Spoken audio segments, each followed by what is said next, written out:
Congressman John Lewis ascending the steps of the Capitol one final time. Civil rights icon now lying in state in the rotunda, a grateful nation preparing to say goodbye. Climbing cases, the U.S. death toll, more than 147,000 lives lost to COVID-19. Hospitalizations rising in 40 states. As we take a closer look at testing, does your neighborhood have equal access? How each city stacks up. The race for a vaccine takes a new turn. The first company in the U.S. begins phase 3 of human trials. Hurricane havoc. Thousands in Texas without power tonight after Hannah leaves behind a trail of damage and lots of rain. The forecast, as we also ask Fema tonight, is the U.S. really ready to handle a hurricane? Protests turned violent, spreading to more American cities. 60 days of demonstrations in Portland, the violent clashes happening across the country. And the Major League Baseball season now in jeopardy just days after it started. More than a dozen players and coaches on one team testing positive. 2 games postponed today. And what about the other leagues set to begin? Hey, good evening, everyone, and thanks so much for streaming with us. I'm Lindsay Davis. We begin tonight with the exponential spread of the coronavirus. Now more than 16 million cases worldwide. 1/4 of all those cases right here in the U.S. By all accounts, in some places, the summer weekend certainly did not appear to help. In New Jersey, police busted a weekend party at an Airbnb with 700 people. And take a look at a bar in St. Louis, packed Saturday night, not a single mask in sight. The mayor's office there writing up a number of bars for breaching social distance guidelines. We talked on Friday about the hope of sports. Today we're back to the reality, which is a sport on the brink of a shutdown. Nearly half the players on the Miami Marlins testing positive for COVID-19. The question tonight, can any team play ball safely? Our Victor Kendo is in Florida tonight. Tonight, the coronavirus derailing Major League Baseball's new season. This is the worst case scenario. An outbreak on the Miami Marlins, 11 players and 2 coaches infected, forcing them to cancel their home opener. We're taking risks every day. It's fair to say that guys are concerned. That's good enough. Missile. The team played despite 4 players testing positive on Sunday. Their opponent, the Phillies, now getting tested. Tonight, their game versus the Yankees canceled, some questioning whether the season will have to be scrubbed. All this as the death toll surges past 6,000 here in Florida, more than 1,000 fatalities in just the past 9 days. The mayor of Miami Beach critical of the governor, saying the state's contact tracing efforts are failing. Did Governor DeSantis fail us to a certain level here in the state of Florida? Well, there's no question the Department of Health, which is his agency, failed us. There's no question. The state seeing a disturbing trend. Cases in children under 17 up nearly 8,000 in the past 10 days. COVID-19 is real. It's not a myth. It's very scary. 8-year-old Zane Wampler was in the hospital for more than a week, battling that rare and dangerous COVID-related syndrome in children. He spent a day on a ventilator. If I can help somebody else, another parent, not go through what we've been going through, it would be pretty helpful. New outbreaks nationwide. 2 in New Jersey, 1 linked to a house party, the other to a gathering among lifeguards. At least 100 people infected total. In Alabama, 40 people testing positive after attending a church gathering. 14 family members sickened in Texas, one of them dying after a small gathering. COVID patients making up 75% of this hospital in the hard-hit Rio Grande Valley. Nurses pushed to the breaking point. It's so out of hand. You know, we see patients just dying, and it's like, when is this gonna end? It's really hard. I get home and cry and come home. It's really hard to see this. As state after state debates keeping bars open, Dr. Deborah Birx with a warning. We can see what is happening in the South moving north. We do believe that there are states that do need to close their bars, to decrease indoor gatherings to less than 10. And tonight, new hope in the race for a vaccine.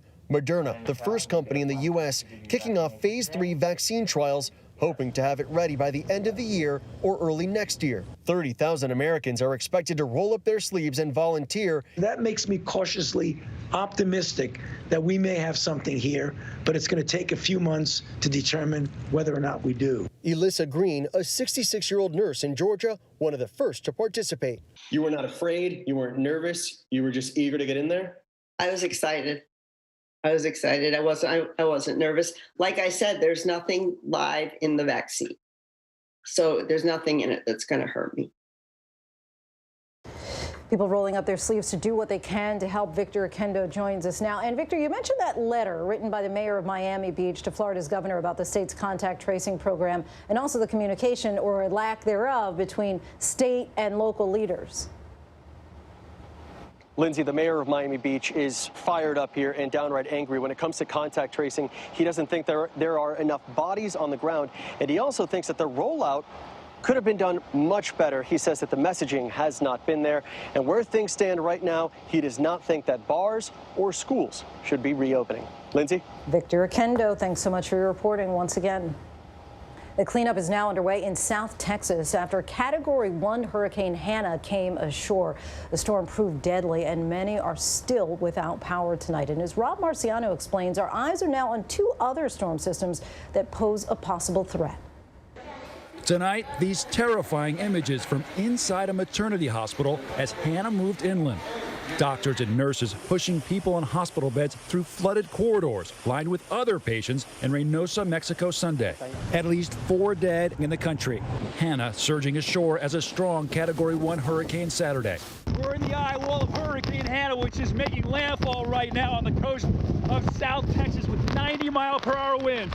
Those winds knocking over big rigs, shredding roofs, and sending fences flying. In Corpus Christi, first responders rescuing 3 people, 2 of them in their 80s, from a sailboat. They used a flashlight to send an SOS. The storm reducing that marina to a pile of boards. There's a lot of damage out here right now. A lot of people out of a place to live. Up to 14 inches of rain submerging neighborhoods and stranding vehicles. Tens of thousands across the Rio Grande Valley, a coronavirus hotspot, still without power. A double whammy there, people dealing with coronavirus and being out of electricity. Rob Marciano joins us now from Galveston, Texas. Rob, what can you tell us about those other storms that you're tracking? And Hawaii, it seems like, may have dodged a bullet. Yeah, it's a big few. You know, wiping the brow there in Hawaii for sure. This looked pretty scary at one point. It was a Category 4 hurricane, Douglas was, and it maintained strength and then strengthened a little bit more, remaining at Category 1, which is rare enough as it is, and came within, just a couple dozen miles of Oahu and Kauai. So they just had some rough surf, some strong winds, maybe some palm fronds down, that kind of thing. But thankfully, they did dodge a bullet. Now, obviously, Texas did not with Hannah. And by the way, we normally get our first hurricane of the season anywhere in the Atlantic mid-August. We've already had one make landfall, and it's not even the end of July, and that's +7 named storm. So we're probably going to have our next named storm here before too long this week. Right now, it's just a tropical wave. It's out there about 1,000 miles east of the Caribbean, but we think it'll become our named storm here in the next 2 to 3 days, perhaps become even a hurricane, head towards Puerto Rico, and then beyond that next week, some of our computer models bring it toward at least the East Coast. So we're watching that carefully. Meantime, by the way, as you know, the East Coast is just baking. We had records today in Islip and Bridgeport, temps in the lower to mid-90s. Tomorrow there'll be more humidity, so heat advisories are up. It's going to be dangerous scene for places like New York City, Philadelphia, and D.C. We'll feel like up and over 100 degrees, and again, that's measured in the shade. We'll cool off a little bit midweek, but not a whole lot. We'll be tracking this next storm as it develops here through at least this weekend. Lindsay? People already have so much on their plates before you even bring weather into play. Rob, thanks so much, as always, for your reporting. Yeah. And for more on Hannah's impact and the outlook for this hurricane season, let's bring in FEMA Administrator Peter Gaynor, who's also a member of the President's Coronavirus Task Force. Thanks so much for joining us. Good evening, Lindsay. How are you? I'm well. So it's still July, and we're already at the letter H for named storms. That's the earliest that's ever happened. Do state and local governments that are already strained by the pandemic have the time and the resources to adequately plan for what's shaping up to be a rather active hurricane season? And how do Americans need to prepare differently? Yeah. So I recently came back from a tour of the Gulf Coast 2 weeks ago. I visited Louisiana, Mississippi, and Alabama, and I specifically checked on my local and state emergency managers, counterparts, to see how they were doing in preparations. Early going into COVID-19 back in March, we knew the hurricane season was coming, and we drafted operational guidance to encourage local states, tribes, and territories to look at their pre-existing plans and apply all the things that we have learned over the past couple months when it comes to dealing with COVID-19. It will be more complicated. You'll need more time. You need more sheltering space. And so I'm glad to report that my partners on the Gulf Coast and across the country are embracing those adaptations they're going to have to do for COVID-19 response. And you just mentioned the shelter in place. What's FEMA's guidance on how local officials should approach shelter in place versus evacuation orders during the pandemic, especially given the difficulty of safely running evacuation centers right now?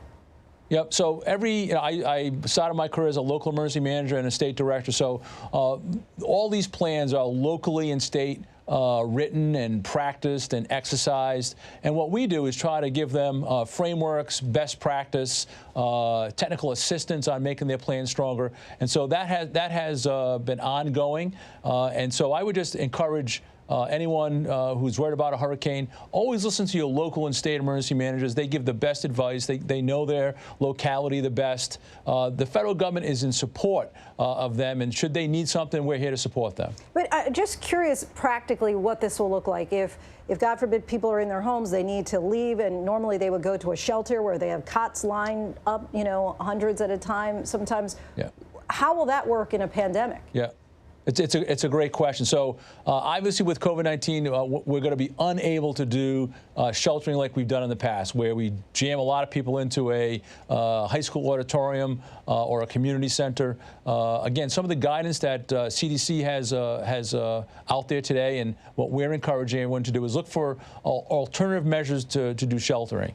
Maybe you need twice as much space to make sure everyone's socially distanced in a gymnasium. Maybe you need to put your evacuating citizens into hotels in non-congregate care settings. So there's many things you can do. And again, we offer technical assistance and support to those that may have a difficult time in doing that. But again, in our Gulf Coast tour, locals and state have embraced some of the challenges that we're going to see this hurricane season and COVID.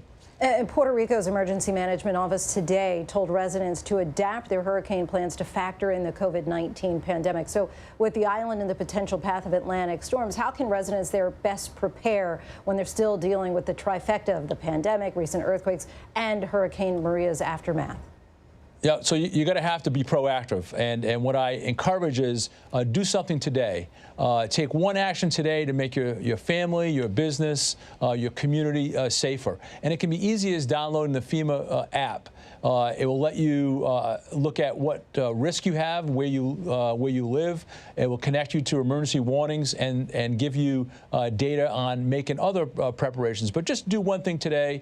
It doesn't have to be complicated. It doesn't have to be cost any money. And you can get lots of information from the Fema app and at ready.gov. And if you do one thing today, and if you do one a day as we go deeper into hurricane season, then you'll be better prepared. And that's what we want, a better prepared citizen. And just to circle back here, I mean, do you think that Americans should be concerned that an active hurricane season could possibly upend efforts to contain the virus if storms cause major displacement of Americans from their homes? Well, it's going to be a risk, and again, the more we prepare now for that, for that possible scenario, then the better off we'll be. So again, it's going to be more complicated, but not impossible. And again, locals are embracing that. Maybe they're going to have to do screening at a shelter. Maybe they're going to have a way to take a COVID positive patient and put them in a COVID positive shelter. Evacuations. Maybe you're going to need more transportation because you need more space on a bus. So all these things are in our guidance, and again, we ask everyone to embrace that, especially citizens. You have a responsibility to make sure that you and your family are safe. Lots of preparation needed this go round. Our thanks to you, FEMA Administrator Peter Gaynor. You're welcome. President Trump wore a mask today for only the second time in public, as we're learning that the virus has once again gotten closer to his inner circle. The president visited a vaccine production facility in North Carolina, but in Washington, his national security advisor, Robert O'Brien, is now in isolation after testing positive for COVID. The White House says there was no risk of exposure to the president. Now to the economic fallout from the pandemic. Republican Majority Leader Mitch McConnell unveiling a $1 trillion relief bill today, just days before aid to millions of unemployed Americans is set to expire. But Democrats are already dismissing the plan. So what are the chances that the two sides can actually reach an agreement in time to help Americans in need? Here's ABC's Mary Bruce. Tonight, after struggling for weeks to reach an agreement and with unemployment benefits for 30 million Americans expiring, Republicans outlining their plan. We have 1 foot in the pandemic and 1 foot in the recovery. The American people need more help. It calls for another round of $1,200 stimulus checks, but would slash $600 weekly payments that are helping unemployed Americans make ends meet. Republicans say those payments are too high and discourage people from going back to work. That when you pay people not to work, what do you expect? So they want to cut them to just $200 a week until they can put in place a plan to pay jobless workers 70% of what they used to make. If you've lost your job through no fault of your own, Republicans want you to take a 30% pay cut. Democrats want to keep the $600 payments in place through January. They outlined their plan 2 months ago and say Republicans and the White House have wasted precious time. In Arizona, single mom Sherry Johnson says she can't handle a cut in benefits. I don't know what we're going to do. Getting food on the table, a real concern for many. Mary Bruce joins us now. Mary, what's the latest on where talks stand between Republicans and Democrats on this new GOP plan? And are there other areas of disagreement beyond the unemployment issue? The two sides here are incredibly far apart, Lindsay. We do know that tonight negotiations are underway. Democratic leaders are actually sitting down right now with the Treasury Secretary and the president's chief of staff to try to begin to find some common ground. And it goes beyond just these payments to help unemployed Americans make ends meet. The Republican plan also calls for $105 billion for schools, some of which would be given to schools based on whether or not they plan to reopen. The Republican plan also calls for $16 billion to help boost testing and contact tracing. Also, just the price tags on these bills are incredibly different. The Republican plan is about $1 trillion. The Democratic plan around $3 trillion. So they have a lot to hammer out here. And of course, while they debate, millions, 30 million unemployed Americans are hanging in the balance. Yeah, some real pain there. And given how far apart the two sides are, is there any realistic possibility of them agreeing on a deal before Americans even additionally feel this pain? It is really hard to see how they can work this out before Americans start to really feel this pain. These additional $600 weekly checks that Americans have been receiving, they effectively expired last weekend. And even if they could agree on a plan now, this isn't a simple on-off switch. To restart these payments takes some time. So at the very least, it seems that Americans are facing a couple weeks of real lapse here. And that means a couple weeks of real uncertainty. Lindsay. Mary Bruce, thanks so much for your reporting as always. And for more on the pandemic response, we bring in Maryland Governor Larry Hogan. He's chairman of the National Governors Association. He's a Republican in a blue state and the author of Still Standing: Surviving Cancer Riots, a Global Pandemic, and the Toxic Politics That Divide America. Thanks so much for joining us, Governor. Oh, thanks for having me. So let's start off with the latest round of stimulus talks. Republican lawmakers are looking to cut the enhanced jobless benefits, currently at $600 a week, to just about $200 a week as part of a $1 trillion package. Would that be enough federal aid for the people of Maryland and across the country? And what happens if these negotiations take several weeks? Well, my biggest concern is if they take a couple of weeks, because people are just desperately in need of this help. I'm concerned that we're arguing about details of how much and how many dollars and what percentage, and we can't seem to find agreement between Republicans and Democrats. And meanwhile, they're saying we might not reach agreement and they might leave for an August recess. That would just be disastrous. And so I'm hoping we can put aside whatever partisan differences there are and find some kind of common sense bipartisan solution in Congress to come up with some type of extension of these benefits, because we need to get people that really need help the help that they need. As you well know, coronavirus cases are climbing in your state of Maryland. What's your threshold for rolling back your state's reopening? And do you think that the children of Maryland should return to the classroom? So we have a very detailed plan that we're following, and we're following the science and the advice of the best, smartest public health doctors. Our positivity rate, which we watch very closely, continues to slightly decline. It's down about 90% from our peak back in April. We are seeing a slight rise in the total number of cases, positive cases, because we've increased our testing by 3.5 to 4 times the greater volume. So you'll see some additional cases come in because we're identifying more cases, we're doing more contact tracing and more testing. But most of the numbers are still trending in a pretty good direction for us compared to most other states. But we're watching very cautiously. We're well aware of what's happening in other states. I'd love to see kids get back in the classroom, but we've come up with a flexible plan that we want to make sure we keep those kids as safe as possible. Of course, you've been highly critical of President Trump's pandemic response. You wrote in an op-ed a couple of weeks ago that Trump has, quote, bungled the effort on testing, and that he talks and tweets like someone more concerned with boosting the stock market in his own re-election. But he has recently encouraged mask wearing. He canceled the RNC convention. He restarted coronavirus briefings. Do you think he's doing a better job? And if so, is it enough? Well, so I'm very pleased. The Washington Post was an excerpt from the book where I was writing about the early stages of the pandemic in March and April, and I thought that there were some mistakes about not taking it seriously enough. I'm very pleased to see, because I think it's important for the president to message clearly. I thought it was the right decision to cancel the Republican convention in Florida, particularly with the massive outbreaks they're having there. And I think finally, the president wearing a mask and messaging, as he said, it was patriotic to wear a mask. I think it's very helpful to the president's base, and I'm glad to see the change in direction from the president. I think it's welcome news. Right, and you wrote that America's governors are fighting this pandemic alone. As head of the National Governors Association, what do you and your counterparts need most from the federal government right now? And do you think that all governors need or want the same type of help? For the most part, I mean, the National Governors Association has agreed on certain things. For one thing, we talked about the forced stimulus package, which there was a commitment from the White House to put $500 billion in additional funding to the states, because we're providing more services to more people with less money, people who really need it. And it appears that those dollars are no longer on the table. We're very frustrated about that. We have a call with the vice president and the coronavirus task force and the cabinet tomorrow with all the nation's governors. We'll be pushing for that. We're also talking about the need, with testing falling behind again, like it was back in March and April, for some additional assistance from the federal government to help us on a coordinated strategy to ramp up the capacity of these national labs so that we're not falling 10 days behind and getting people a test, which makes it virtually worthless in tracking the virus.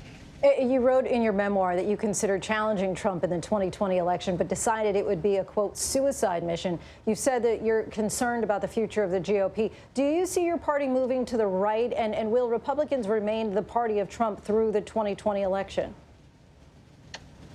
Well, there's no question that they will through the 2020 election, because he's going to be the nominee, and the Republicans are going to support him in this election. The question is what happens in that general election and what happens after that. And I think regardless of what happens in November, the Republican Party is going to have to take a close look at itself and decide what direction they're going to head over the next 4 years, and what changes we might make between now and 2024. And former Ohio Governor John Kasich, a lifelong Republican and, of course, former presidential candidate himself, is expected to speak at the Democratic National Convention in August. So what are your thoughts about that move? And do you see it as a betrayal of the party? Well, look, I think John Kasich has a right to do whatever he wants to do. And, I'm a guy who hasn't been afraid to stand up and speak out when I think the president is wrong. But that, I would not, endorse, Joe Biden or speak at the Democratic convention. As a former elected official, a former governor, and he has the right to make his own decisions. But it's not something I would do.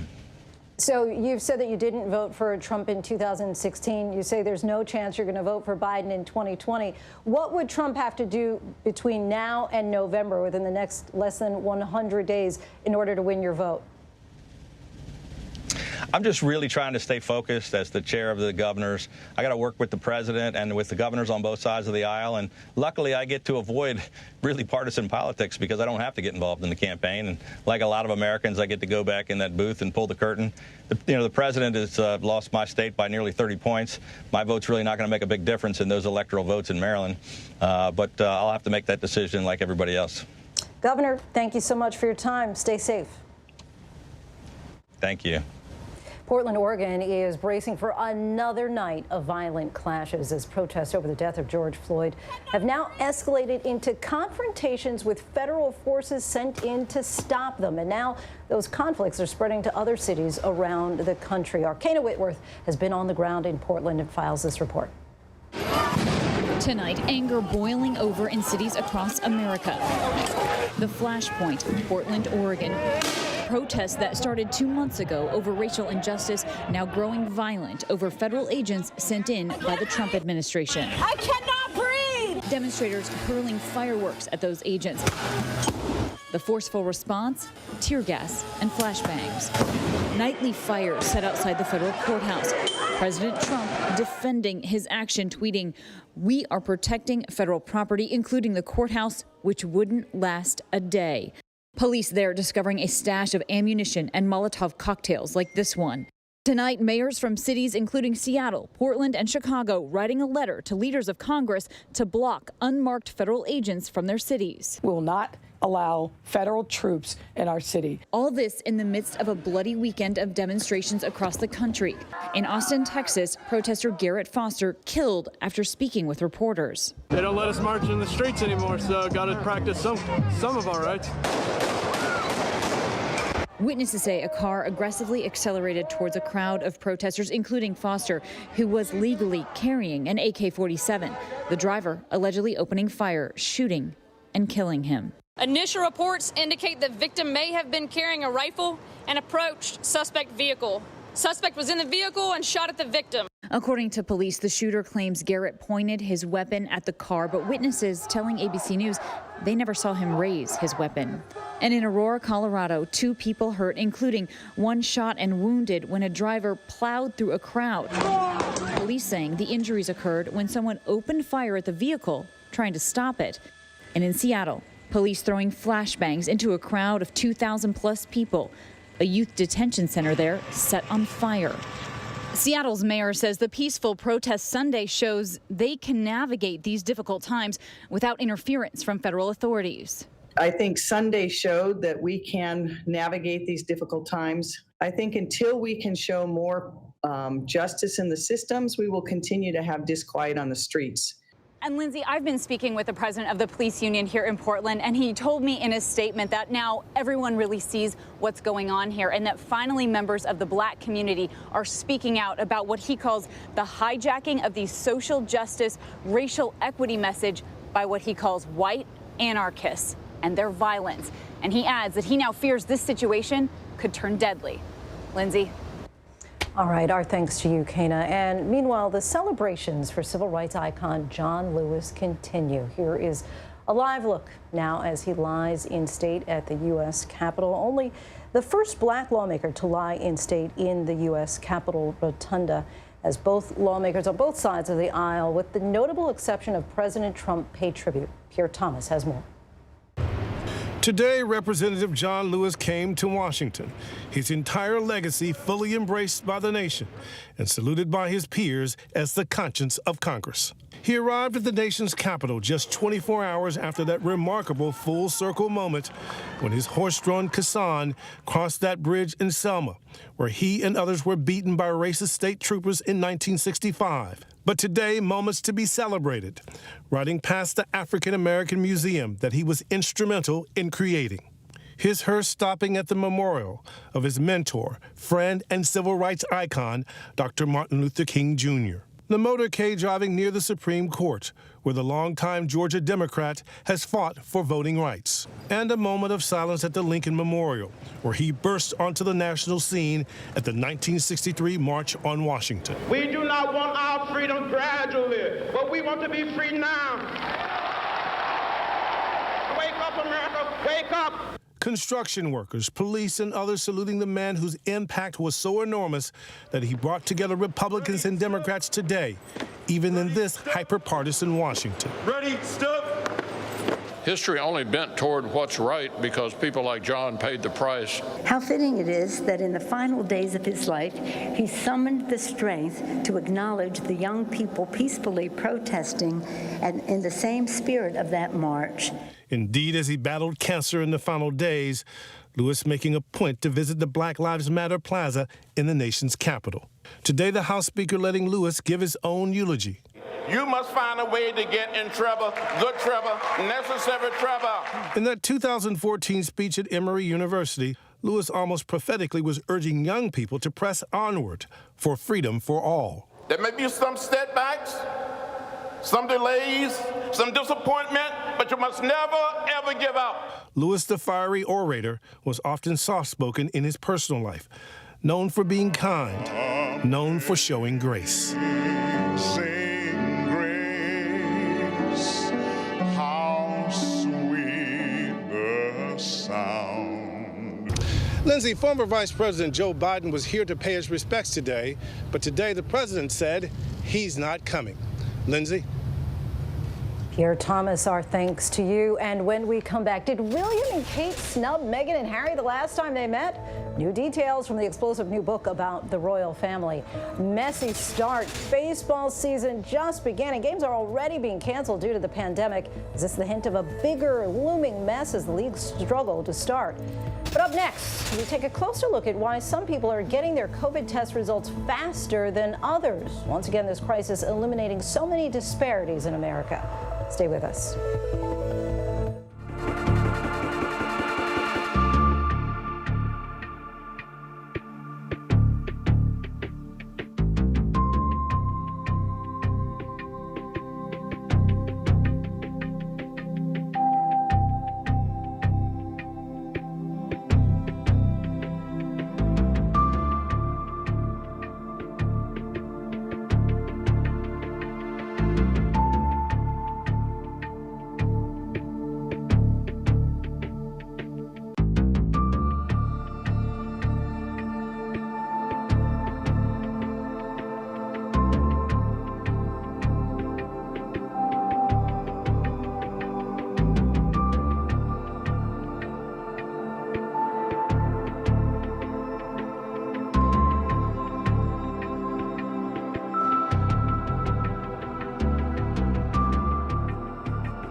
Welcome back. So much of the pandemic in the U.S. has played out as a tale of essentially two countries, with minority communities facing higher rates of both cases and deaths from COVID-19. And that disparity is also playing out over which Americans have access to testing to find out if they're at risk. With new data from ABC News and our partners at 538 showing that minority neighborhoods often have unequal access to testing sites compared to their white counterparts. ABC's Marcus Moore has a closer look at how this testing disparity is playing out in Texas and the doctors from New York trying to close the gap. They are powerful images, massive lines stretching for miles at COVID testing sites from California to Florida and right here in Texas. Es difícil encontrar un sitio de pruebas médicas. Sí, batallamos, porque cuando ya es como es por cita, ya no puede llegar uno más así, solamente por citas y sí batallamos. Nearly 6 months into the pandemic, more than a dozen states face major testing problems and concerning new research showing that the disparities minorities face are even worse. Our own ABC News 538 report analyzing test sites in all 50 states, finding locations are more scarce in many Black and Latino neighborhoods, communities that are already disproportionately affected by the virus. Dallas County Commissioner Dr. Elba Garcia says it's something she sees impacting minority communities here. The Latino community have been heavily affected, primarily because we have the perfect storm of conditions, a high density, high number of essential workers, multi-generational families, and of course, a high immigration community, which means documented and undocumented. A lot of them feel threatened to go and look for healthcare or services that might challenge or in any way affect the opportunity for them to get a residency or a citizenship or a visa. In Texas, residents in one Dallas zip code hit especially hard. A predominantly Latino community made of many essential workers now has more COVID cases than anywhere else in the county. Zip code 75211 is a mainly predominantly Latino area with a lot of essential workers. These are the workers that, if they're not completely sick, they're the breadwinners. They're going to go to work. They're going to go and be sure that their family has the money they need to survive. A narrative that is not exclusive to Dallas. 200 miles south in Houston, over the weekend, 15 of the 20 people who died from COVID-19 were Hispanic. I thought it was just something that it was going to go away, that it wasn't that serious. And when it got to our family. We spoke to Sonia Gomez, whose daughter Monica tested positive for COVID-19 2 weeks ago. It was so scary for me. I just didn't know what to do. How far did you have to drive to get a test? We drove about 30 minutes, but I was so glad that they were able to get us in quickly because I had tried other places and the wait was about 3 to 4 weeks. And wait, hold on, 3 to 4 weeks to get a test? Yes, because the free testing sites are very full right now. And they were able to, we got the appointment on Monday, so they were able to see us within this week. What a difference. Sonia tested positive for the virus after going to this testing site this weekend. And her husband is feeling symptoms but is still waiting on his results. That's further complicating going back to work at the front desk of a diagnostic center here in Houston, where she's been away for over a month. And how has this pandemic impacted your work, your livelihood? I have to stay home with my daughter since she got sick. I haven't been able to go to work for a month of now. And do we know at all how she may have gotten sick? Yes, my sister that lives with my mom, she's a college student, so she's home from A&M, and she got it, but she gave it to my mom, and my mom is the one that babysits her when I'm at work, so that's how she got it. A lot of places that are not free, they're charging around $160, $180. It's a lot of money that we have to, pay. So we are very grateful that we have this type of sites. But Houston is now getting some help from New York, returning the favor to communities that helped the city that was once the epicenter. A group of doctors and nurses volunteered to fly to Houston to set up free testing sites at 2 churches. The coordinator of the site, Dr. Yomares Peña, works with Somos, an immigrant-led network of doctors that partner with the state of New York to open bilingual sites. So I think that if you go into medicine and in any field, either being a nurse, being a doctor, a practitioner in general, what calls you is vocation, what calls you is service. So it was just natural for us. And that's why you're here, and I really get a sense of how personal this is. So for me, this just becomes another mission where I'm helping my Hispanic, my Latinos, my African American family, my family in general, everyone that is underserved. These are the people that needs this type of testing sites. These are free. We speak your language, which we are fluent and culturally sensitive. You as a patient will identify with a physician or a nurse or someone that looks like you, that understands your needs and will come out for you. Then once they realize that we spoke their language, that whenever they come in, we'll say, hola, ¿cómo están? Bienvenidos. They will feel that they could come in and there was someone that it looks like them. Because if you think about the Hispanic communities or any underserved communities, how do people live? Multi-generationals in one same home, right? So if you have one positive, what's going to happen? The whole family might get infected. Peña has been away from her family since the beginning of the pandemic, not taking a day off since March when New York City was hardest hit. To this group of frontline workers, it feels like a flashback. What's been your hardest moment here throughout this whole ordeal? I think the hardest thing was just to see the lack of people caring about social distancing and masks, and the divide in people not wanting to wear the mask or not wanting to social distance, or people not believing in it. It's a serious matter that if you just wear a mask or keep your distance, we can help reduce the spread of this virus. The doctors saying the way we're going to combat this virus is educating the public and coming together. Let's focus on being very positive in the outcome, and if we stay like this, screen our population, treat our population, educate our population, promote health, promote unity, I believe that the outcome will be the best. Our thanks to Marcus Moore for that report. And still ahead here on Prime, the shark scare after a lifeguard spotted one of, quote, significant size near swimmers. Why the pandemic may disproportionately impact working moms with school set to resume for millions. But first, our tweet of the day. News of a substantial gift from one NBA All-Star as the fight for social justice in both professional basketball leagues continues.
And welcome back, everybody. As more schools across America move toward remote learning this fall, we take a look by the numbers at how this could disproportionately harm the careers of working mothers who may need to supervise their children during work hours. 9 out of the 15 largest school districts are choosing remote learning only. That's affecting more than 2 million students, according to Education Week. This will impact countless working mothers. Married mothers with full-time jobs spend 56% more time on childcare and housework than corresponding fathers. That's according to the Bureau of Labor Statistics.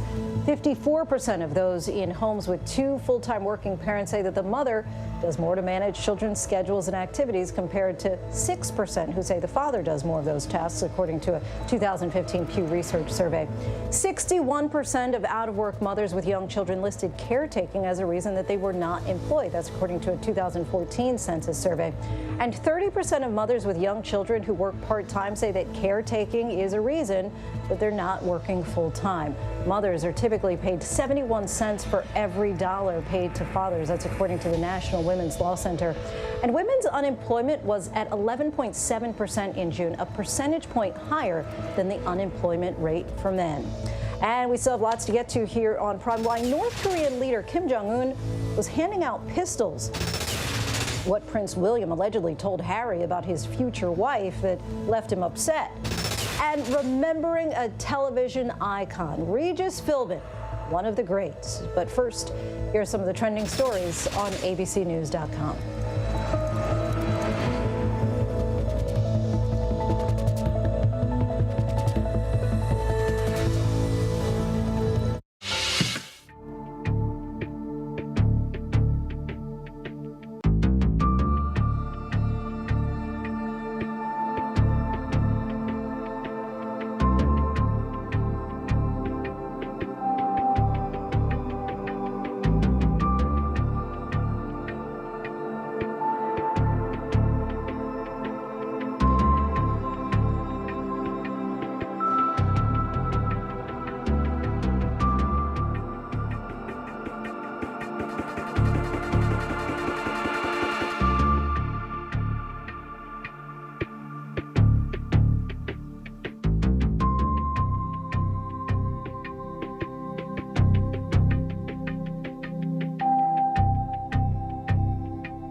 milestone in the battle against the novel coronavirus. Biotech company Moderna is entering phase 3 vaccine trials. 30,000 Americans are expected to volunteer for the clinical trial, which hopes to be the answer to the deadly virus that has now infected more than 16 million people worldwide. There's very little that we can do to combat this virus. Being able to participate in this trial has given me a sense that I'm doing something. Though broad distribution is still months away, even in the best case scenario. We're talking late this year, next year, before the FDA can make this adjudication.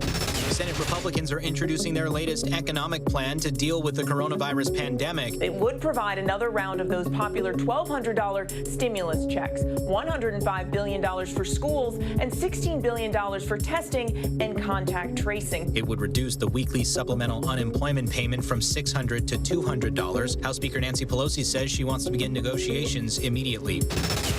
As people flock to the beach, a shark scare off Long Island. The shark was spotted right alongside a lifeguard that was sitting on a surfboard. They cleared out the beaches. They tried to reopen them, but then a second shark sighting not too long after. He came out, shot out of the water, spun around, just didn't look like a dolphin.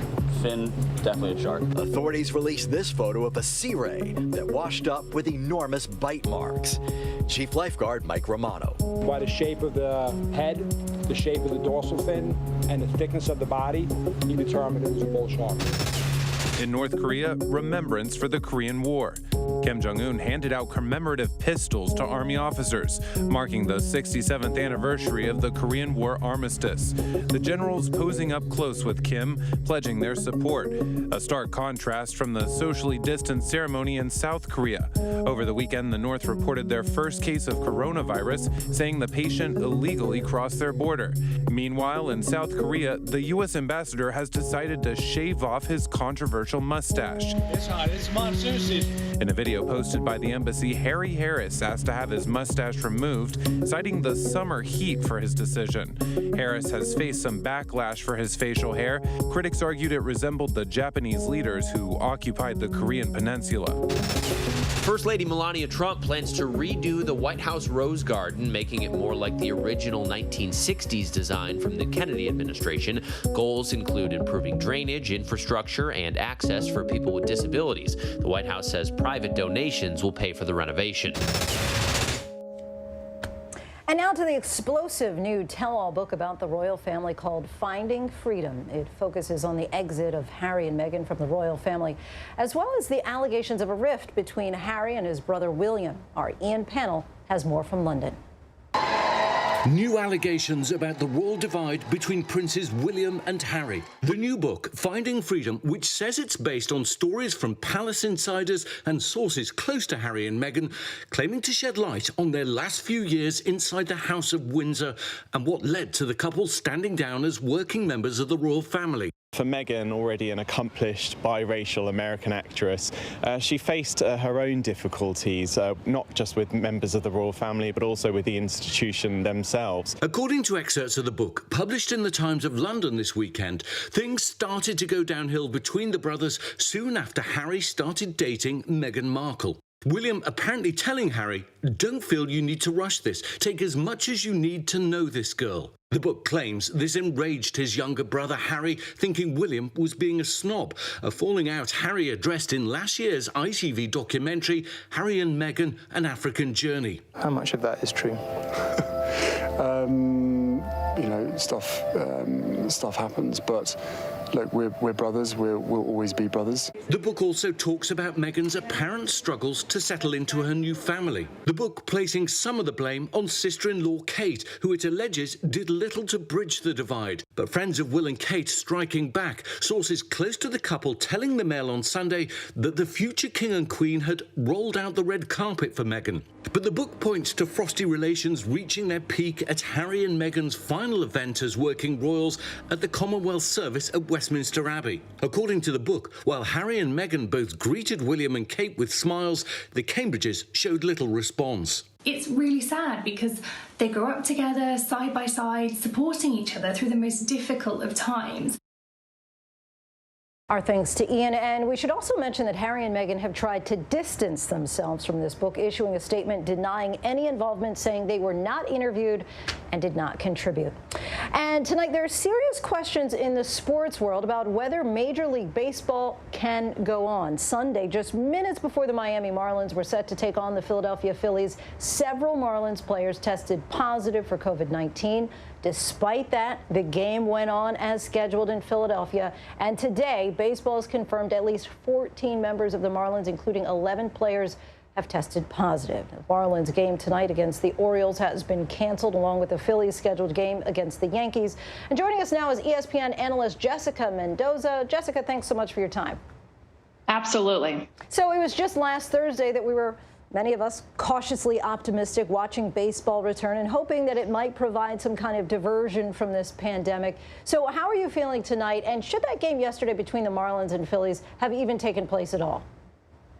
It should not have. And to be honest, it was a wake-up call. I was one of many. I mean, calling a game on opening day, being a part of everything throughout the weekend. I mean, that's what sports is supposed to do, right? Provide a distraction in a time that has really been incredibly unique. And in 2020, it was good to see baseball back on the field. But let's be real. We're in a pandemic. And there was a huge slap in the face, not only Sunday morning, but also this morning, and being able to see how quickly that can change. But to answer your question, once there were 4 players that tested positive for the Miami Marlins, why they decided to take the field that day, which is now we're going to see the repercussions of that decision for the next few days. And as of right now, the MLB's 10 other games are going on as planned tonight. Dodgers pitcher David Price, who opted out of the shortened season, tweeted today, "Now we really get to see if MLB is going to put players' health first. Part of the reason I'm at home right now is because players' health wasn't being put first. I can see that hasn't changed." So, Jessica, what do you think has to change here? Well, first of all, I think the players' union, the owners, the agreements, everything that we saw to lead up to this season has been not a great relationship. And I think that's what you're seeing with David Price's tweet. And I think a lot of the reasons why there's 30 different locations we're seeing for these major league teams. The NBA has their bubble in one city. We see the NHL in one city in Toronto. And for Major League Baseball, I think the frustration is the fact that there are 30 different locations. Players are traveling. I know David Price, he opted out. He's on one end of the spectrum. Rob Manfred, when he comes to speak and react, I think all ears are going to be on him and how they react at this point. And you just mentioned it, you know, with the NBA. Let's take a look at a map of every baseball team's travel schedule. Of course, if we were to show you a map of each NBA team's travel schedule, it would just have one dot in Orlando. The NBA and WNBA so far have been very successful with its bubble strategy. What's working about the NBA and what they're doing? And does Major League Baseball need to take a step back and completely rethink the way it's trying to play the season? Yeah, I mean, I think the NBA has the advantage of the fact that they did get to play 80% of their season. And so they have such a limited amount of games left. And because of that, they can go to Orlando and have that bubble, which is what was talked about. I remember back on June 20th, Major League Baseball sat down with the Players Association and talked about having 2 or 3 locations instead of 30. Where they would be able to play those games. And it was shot down within days. So this was a conversation that did come up just a month ago. And I believe that if they were able to at least get players to be within one spot, because even this Marlins organization, let's remember, they've been tested along the entire time. They were one of 13 teams to have 0 positive tests up until this point. Now they have 14. What's the difference? They started to travel. They left their bubble of Miami to go to Atlanta and play preseason exhibition games. Then they went from Atlanta to Philadelphia to play 3 more games. Within that time, we have seen them go from 0 tests in a month to 14. That's not a coincidence. Yeah, so you're thinking that the travel there is the issue. So let's turn now to the NFL. Is there any hope for a season there? I mean, football has intense close contact. It would seem if baseball can't do this without COVID cases, football may be a challenge. Talking to NFL players, Lindsay, I mean, that's exactly it. That's the reaction, because up until this point, to be honest, that's what NFL players have been presented with is, Look at Major League Baseball. They've gotten to the starting line. Look at how they're handling this. I mean, there was less than 30 positive tests out of almost 30,000 tests. So you're talking about the percentages being at an all-time low, and very, very optimistic about how the season would go. And this is what the NFL was looking to. Now, so many NFL players and the entire league is looking to this. I also put college football in that same category. I do believe that NFL will do everything they possibly can to maybe learn, do things differently. They also have the advantage of another month to be able to figure out what MLB is maybe doing wrong and how they can adjust. But if MLB can actually even get to a month from now, that will be a huge win, because I don't see it happening right now. Jessica Mendoza, thanks so much for your time and insight. We appreciate it. Thanks, Lindsay. In Washington, rare bipartisan unity. The House of Representatives, by unanimous voice, voted to pass the National Museum of the American Latino Act, which would establish a museum for America's largest minority group within the Smithsonian system. A similar bill is in the Senate has not yet been scheduled for a vote. If approved and built, the museum would be the first new Smithsonian museum since the National Museum of African American History and Culture opened in 2016. And we'll be right back. Stay with us.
You know, as people get older, you always know that certain things are inevitable, and passing away is one of those things. But Regis is one of the people that we all believed, I think, would somehow figure out a way around the inevitable. He couldn't find the way to live forever that we all, I think, assumed or thought that he could. He would. Or would, yeah. Should, yeah. You know, yeah. Yeah, or should, or somehow like God would give a special, a special ticket for him. Some heartfelt comments there from Kelly Ripa with Ryan Seacrest this morning, talking about former Live host Regis Philbin, the legendary broadcaster who set records for the many hours that he spent on television, passing away over the weekend of natural causes, 1 month shy of his 89th birthday. The Bronx, New York native's final resting place will be South Bend, Indiana. The funeral will be held at the University of Notre Dame, where Philbin attended and graduated from in 1953. Philbin is survived by his wife, Joy, of 50 years and 3 children. Our condolences to the family. And before we go tonight, our image of the day, one last look at the Capitol Rotunda. Civil rights legend John Lewis now lies in state. Lawmakers of both parties paying their respect to an icon like no other. Tributes will continue until Thursday, when he is laid to rest in Atlanta. And that is our show for this hour. Be sure to stay tuned to ABC News Live for more context and analysis of the day's top stories. I'm Lindsay Davis. Thanks so much for streaming with us, and good night.